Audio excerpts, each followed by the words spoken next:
রাজধানীর gas স্টেশনগুলোতে gas সংকট চলছে। গেল কয়েকদিনের এই সংকটের বিপাকে সিএনজি চালিত বাহনগুলো। এ নিয়ে আরও জানাতে মগবাজার থেকে যুক্ত হচ্ছেন তৌহিদুল তারেক। একই চিত্র গাজীপুরেও, সেখান থেকে যুক্ত হচ্ছেন আমাদের সঙ্গে সহকর্মী ইফতেখার রায়হান। প্রথমে যাচ্ছি তৌহিদুল তারেকের কাছে। তারেক, সিএনজি স্টেশনগুলোর এই মুহূর্তে কি অবস্থা এবং ভোগান্তি নিয়ে গ্রাহকরা কি বলছেন? রাত্রি গেল 2 দিনের তুলনায় আজকে পরিস্থিতি কিছুটা স্বাভাবিক মনে হচ্ছে। এখানে আমরা সকাল থেকে এই 2-3টি যে স্টেশনগুলো আমরা ঘুরেছি, সেখানে দেখেছি যে অন্যান্য দিন যেমন গ্যাস একদমই ছিল না, গ্যাসের প্রেশারও ছিল না, গ্যাস সরবরাহ বন্ধ ছিল, কিন্তু সেই তুলনায় কিন্তু আজকে আমরা দেখেছি যে কিছুটা কম প্রেশার থাকলেও গ্যাস সরবরাহ করা হচ্ছে বাহনগুলোতে। এবং আপনারা দেখতে পাচ্ছেন যে এখানে যে দৃশ্যটি আমরা দেখতে পাচ্ছি, যে বাহনগুলো রয়েছে সেই বাহনগুলো কিন্তু তারা গ্যাস নিচ্ছে। তবে যে বিষয়টি তারা বলছেন যে প্রেশার আসলে গ্যাসের যে চাপ প্রয়োজন আসলে চাহিদা মতো গ্যাস নেওয়ার জন্য ওই চাপটুকু তারা পরিপূর্ণভাবে পাচ্ছেন না। তবে যতটুকু পাচ্ছেন সেটা আসলে তাদের জন্য চলার মতো, প্রতিদিনের গ্যাস প্রতিদিন নিতে হচ্ছে। এবং আরেকটি বিষয় আমরা গ্যাস কর্তৃপক্ষের কাছ থেকে জানতে পারলাম যে মঙ্গলবারের মধ্যে পরিস্থিতি স্বাভাবিক হওয়ার কথা বলেছে সরকারের পক্ষ থেকে, তারা এই আশ্বাস নাকি পেয়েছেন। এবং আরেকটি বিষয় একটু উল্লেখ করতে চাই যে গতকাল থেকে আজকে সকাল 9টার আগ পর্যন্ত গ্যাসের প্রেশার মোটামুটি ছিল বলে একটি গ্যাস স্টেশন আমাদেরকে জানিয়েছে। যদিও এক একটি গ্যাস স্টেশনের চিত্র আমরা মোটামুটি ভিন্ন দেখছি, সেক্ষেত্রে তারা বলছেন যে আবার সকাল থেকে কিছুটা চাপ কমেছে গ্যাসের। তো সেই জায়গা থেকে আসলে এরকম একটা দোদুল্যমান অবস্থার ভিতর দিয়ে আসলে স্টেশনগুলো চলছে। ভিড় যেহেতু আজকে কিছুটা গ্যাস দেওয়া সরবরাহ করা সম্ভব হচ্ছে, সে কারণে ভিড় কিছুটা কমছে। অন্যান্য দিন 8 থেকে 9 ঘন্টা 12 ঘন্টা পর্যন্ত অপেক্ষা করতে হতো, সেটা আজকে 3 থেকে 4 ঘন্টার ভেতরে আসলে তারা গ্যাস নিতে পারছে বলে ভোক্তারা আমাদেরকে জানাচ্ছেন। বিশেষ করে যে প্রাইভেট কার, সিএনজি এবং অন্যান্য যে সিএনজি চালিত যে বাহনগুলো রয়েছে সেগুলো কিন্তু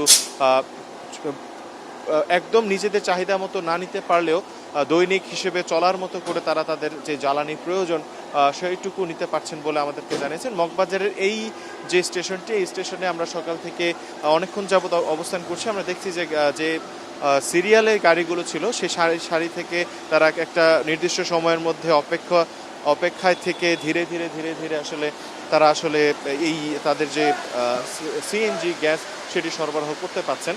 এবং আরেকটি বিষয়, অনেকে অভিযোগ করছেন যে আসলে সারি বা কিংবা সিরিয়াল ব্রেক করে অনেকে এসে গ্যাস নিচ্ছেন টাকার বিনিময়ে। এই অভিযোগটুকু তারা করছেন। এই ধরনের ভোগান্তি এখনো চলমান রয়েছে। এই ছিল আমার সর্বশেষ। এবার ইফতেখার রায়হানের কাছে যেতে চাই, গাজীপুরে রয়েছেন তিনি।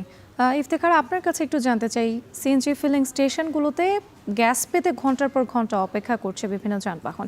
এই অবস্থায় অবৈধভাবে কাভার্ড ভ্যানে ঝুঁকিপূর্ণ সিলিন্ডারে করে গ্যাস সরবরাহ করছে বিভিন্ন সিএনজি ফিলিং স্টেশন। সেক্ষেত্রে কর্তৃপক্ষ কোনো পদক্ষেপ নিয়েছে কিনা?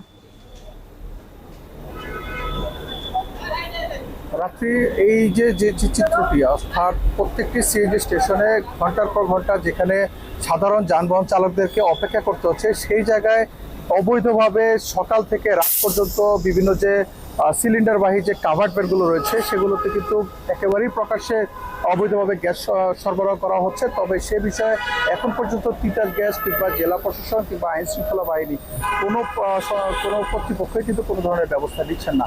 এবং আমরা যে কয়েকটি সিএনজি স্টেশন কিংবা ফিলিং স্টেশনে গিয়েছি, তাদের কাছে জানতে চেয়েছি এইভাবে আসলে গ্যাস দেওয়ার কোনো নিয়ম রয়েছে কিনা। তারা একটি বিজিএমই এর একটি চিঠি দেখাচ্ছেন আমাদেরকে, যেখানে বলা হচ্ছে যেন সিএনজি ফিলিং স্টেশনগুলো থেকে যেন তাদের বিভিন্ন শিল্প কারখানার উৎপাদন সচল রাখার জন্য যেন তাদেরকে গ্যাস দেওয়া হয়। তবে যেহেতু সিএনজি ফিলিং স্টেশনগুলোতে শুধুমাত্র যানবাহনে গ্যাস সরবরাহ করার বিধান রয়েছে, এছাড়াও এভাবে খোলা সিলিন্ডার কিংবা কাভার্ড ভ্যানবাহী যে শতাধিক সিলিন্ডার একসঙ্গে এভাবে কিন্তু সিলিন্ডারে গ্যাস দেওয়ার কোনো ধরনের নিয়ম নেই। এবং এটি একেবারেই ঝুঁকিপূর্ণ। যে কোনো ধরনের দুর্ঘটনায় কিন্তু এখানে প্রাণহানির সংখ্যা রয়েছে এবং ভয়াবহ বিস্ফোরণের কিন্তু সংখ্যা রয়েছে।